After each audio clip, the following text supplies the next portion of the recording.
Hey everyone, welcome to the 1804 show, chapter 2. I'm your host, Nella Will, and this is another episode of 1804 History. So today, July 7th, 2024, I'm doing this recording and I'm going to talk about someone who may have been the greatest gangster, drug kingpin, drug trafficker of all time. And I don't say that to glorify, I don't say that to put him like as a hero or label him as a GOAT or anything like that. But you just have to sit back and think about just who bringing in this stuff into the country and who's manufacturing it and who's actually benefiting from the proceeds. And just as I got older or whatever like that, I just really realized just, you know, how they set us up and put us in these harsh conditions and didn't expect us to go about getting to the American dream. And they don't really show us these things like in school. So a lot of times I don't really blame people who have entered into that life or wanted that lifestyle because that lifestyle just intriguing, it's tempting, and it's a bad lifestyle at the end of the day because you either land in prison or you dead. And it's just funny because every drug kingpin practically has the same story, and you just sit back and you just think like, okay, they ended up getting rich, they ended up prospering, they ended up with the cars, with the jewelry, with the money, with the fancy cars and all this other stuff and paraphernalia, but then you realize that, each of them did federal time or they ended up killed, especially by someone closest to them. So, but in this case, this man is still wanted by the US government, and it's been over 50 years since he had escaped. And I can't lie that I'm not impressed because I am impressed. Because doing my research on him, it was just really hard to find any footage of him, any interview, any type of audio recording. So a whole lot of people don't know his voice. And you have other people to vouch for him, which makes him a very intelligent person. When you sit back and think about just how he was just in the shadows this whole time. But one incident put him on the radar. One incident at his apartment building put him on the investigation by the New York Police Department. And it's crazy. One second, y'all.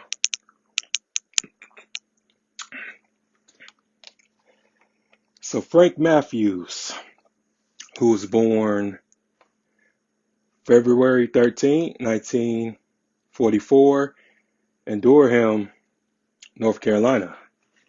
So where he's from was one of the Black Wall Streets in America.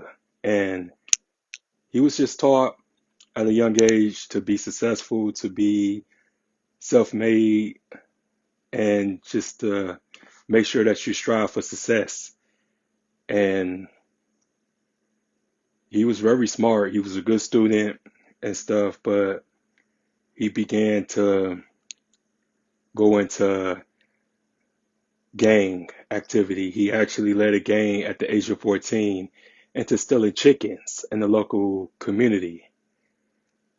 And one of the people who owned the chickens that he stole approached him and his friends and was threatening to do something to him.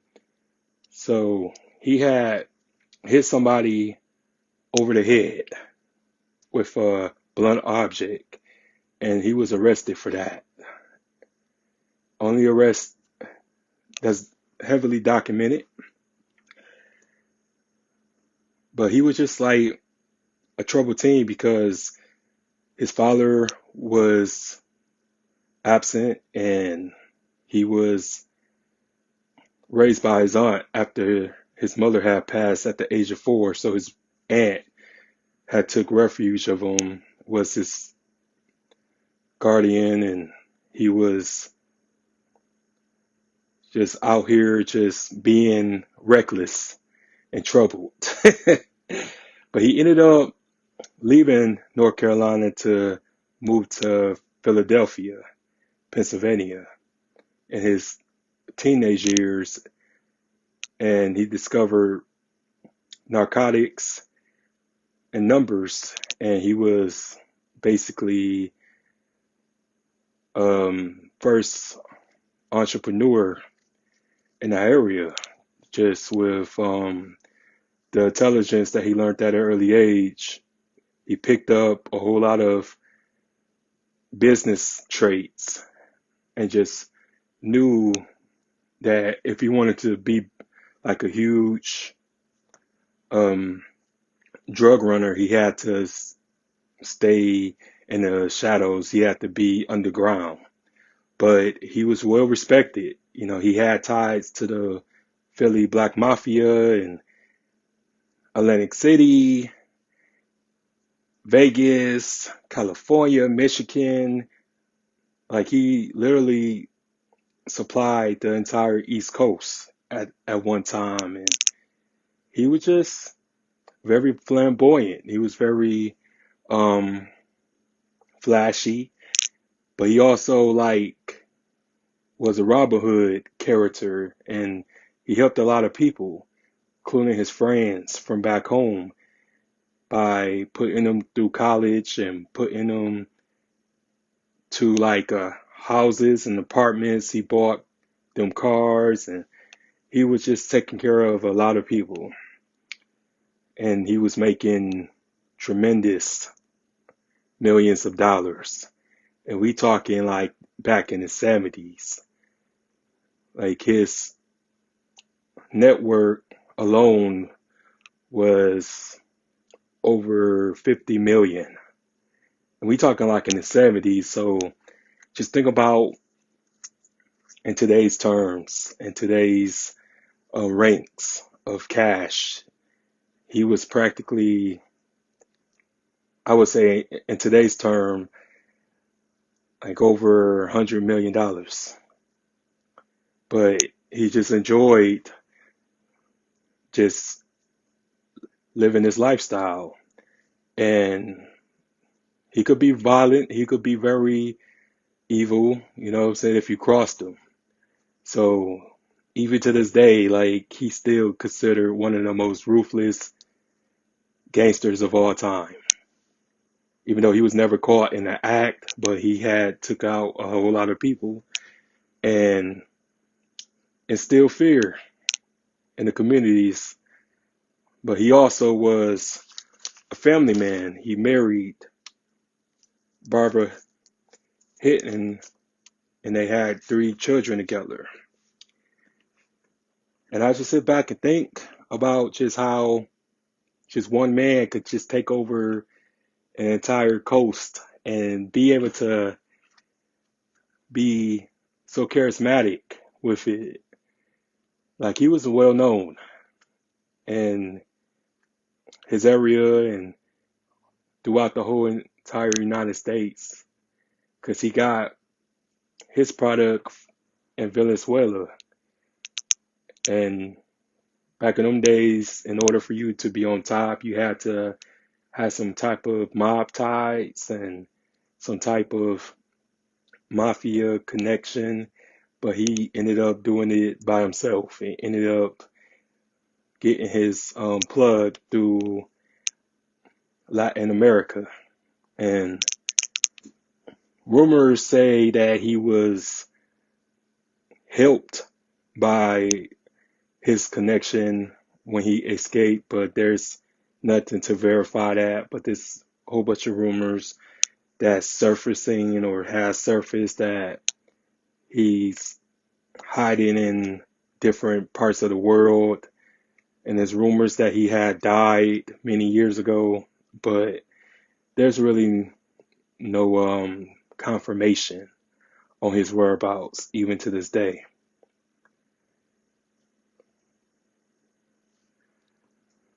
But he was arrested back in 1972 when he was convicted of distributing heroin and cocaine and racketeering, running a criminal enterprise, the whole nine. So they was going to just throw the book at him, but the judge ended up giving him bail.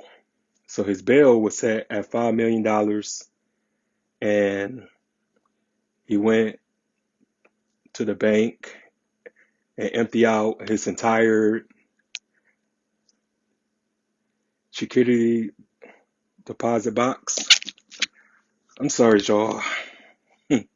My bad. So he ended up emptying out his security box, which had $5 to $15 million, and then he just escaped. And he was never seen again. And it's just remarkable because you just sit back and you think about who's really the criminals nowadays.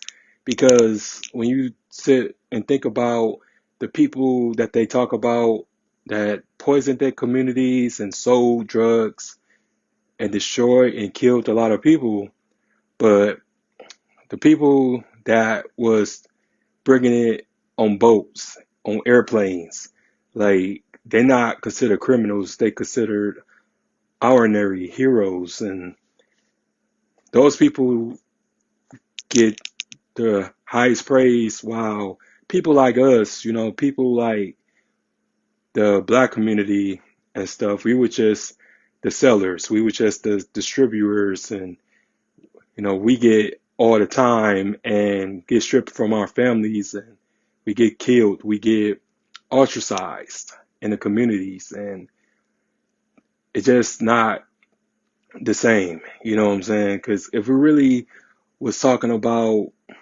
preventing the war on drugs and stuff like that, then we would have had stopped the people that was bringing it over here. So it just be a whole lot of politics.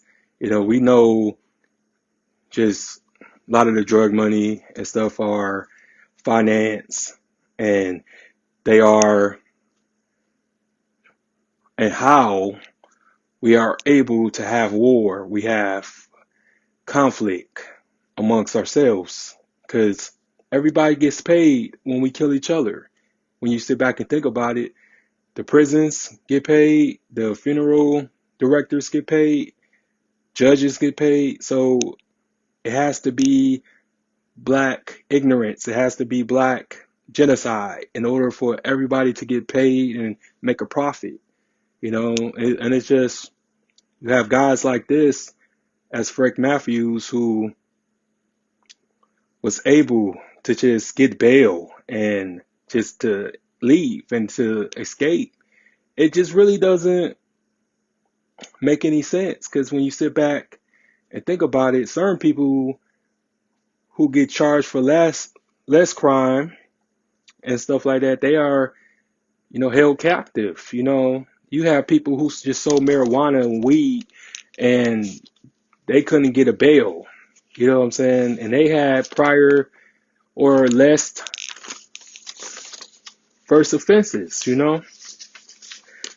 And it's just crazy because that judge, whoever was proceeding his case, should be embarrassed. Because, how can you let him get bail and then think he didn't have it? Like, if we talking somebody who was just like a multimillionaire, and you don't think a multimillionaire have any money to make bail? That's insane. But it's just like, the worst part about it was that he left his wife, and he left his children behind, and they suffered tremendously. They had to get on welfare. They had to, you know, live and be poor and stuff like that because he was the breadwinner. He was making income for the entire family and his friends and stuff like that. So once he had escaped, it became a nightmare. Oh yeah, thank you, love. I appreciate them stars. I appreciate you. But yeah, it's just like really crazy just how this man who was even 30 yet was able to just retire and just leave. He was only 29 years old when he left, and that's insane. Like, just to have that type of mental impairment, because, he was barely, stunting and barely flashy.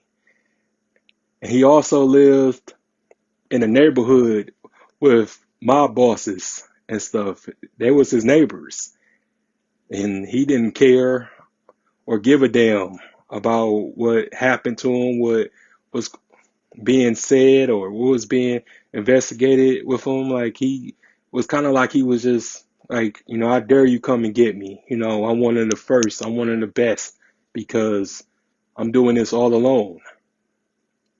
And he would just go to like these boxing events and be up with the high profile celebrities, and he actually stopped his friend from being locked up, and just he had the kind of power that's so underrated. He had the influence, he was charismatic, he was good looking, pause, but he was just the type of man that needs his own movie. Because the movie American Gangster, Frank Lucas was pretty much like, wasn't like that. Like, they borrowed a whole lot of Frank Matthews' life and put it into Frank Lucas' story. That's what I have found out doing the research. But it just really be very it's just brilliant, just how he was just able to have this particular life and be able to just fled and fall off the face of the earth. It's just amazing when you sit back and think about it, because by now he would have been caught. But I know for a fact that he's had it all planned out from the beginning, and that he was very strategic. He did an ultimate chess move while everybody else would have been indicted and sent for shit dozens of years in the feds, and you just sit back and you just think like, damn, like, he's the greatest black gangster of all time. They actually call him the Godfather. So I just really think that if there is a movie about him, it would make everybody look bad. So that's why it hasn't been no movie about him.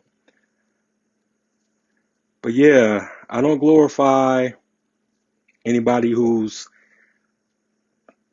basically was a bad guy, or because I just think that this is history because it is. It happened. We can't take it away. Some things are bad, but we have to acknowledge it. We have to, take ownership of our history, regardless of what happens and what takes place. I just think that, a lot of people can learn from certain individuals. And I just had to tell this story or narrate it in my own way. But I just look at it like as a man who used his mind, who was intelligent, who was just purpose driven, because he wanted to be the top gangster, and he accomplished that, and also had an escape plan. So even to this day, they don't know if he's still alive or presumed dead. And I hope that he's never caught, since they like to, put it in our faces and throw dirt on our peoples and our history and our icons. Like, I would put him up there, with Al Capone and all those people, because he revolutionized the way that you handle things. And a lot of people took notice. A lot of people who know about him just idolize him. But I'm going to end it like that before I get in trouble. But yeah, I will stop this story right now, and make sure that y'all continue to support me and continue to watch the show for more. I will be having like a part 2 or part 3 to this story, because the Black Mafia was treacherous. So I wanted y'all to talk about this one murder, this one crazy story about the Black Mafia and stuff. So I'm probably gonna have that done probably like this week. I have a lot to do, so I just wanted to make sure that I got this story. I should have done this last year, but I just wanted to make sure I had everything right and everything prepared. But make sure that y'all subscribe to the channel, the 1804 Show, Chapter 2. If you want to donate, Cash App, $, the 1804 Show. And I'm out. Peace.